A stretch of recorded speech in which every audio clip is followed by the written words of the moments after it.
Phone কিনেছি। কি phone কিনেছি। শেষ মাস ফোন কিনাই ছাড়লো। আমার অনেক দিনের স্বপ্ন। হায় রে সুবহানাল্লাহ, কি ফোন কিনেছো দেখি? কে কিনে দিল সাথে যে? আমি আর আমার চাচাতো ভাই। এটা কি ফোন? কই কোনটা? রেডমি। কত দাম নিল? 14,000। 14,000। যাক লে, ওরে বাবারে কি দিস রে। কখন আলো ফোন কিনালে? এক নাগে আনো। বাপরে, খুশি দেখেছেন? এই ফোন ফোন এই মেঘনার অনেক দিনের শখ, সে একটা বড় ফোন চালাবে, বুঝেছেন?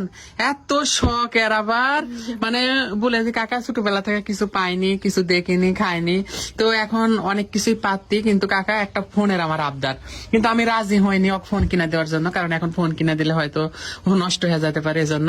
কিন্তু ওর এমন জেদ যে ওর একটা ফোন লিবে, শেষমেশ কি করব, একটা ফোন কিনাই দিনু।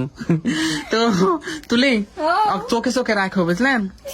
কারণ বলতে হ্যাঁ, ওই জানি দুপুর দিক যাইতে না পারে। আচ্ছা, সিকিউরিটি দিয়ে দিবে। হ্যাঁ, শিকল বেড়ি দিয়ে থুবো তুক। ও নো, তাহলে তো বারণ যাবে না। লে, বেশি শুন, মন দিয়ে কাজ করবো, আর যখন অবসর সময় তখন শুধু ভিডিও দেখবো, ঠিক আছে? Okay, okay. আচ্ছা চল, এখন কাজ আছে বাড়িত। আর যদি বেশি করে তাহলে কিন্তু ডিলিট করে দেবো কাজ থেকে। ব্রেকআপ করে দিও না। ব্রেকআপ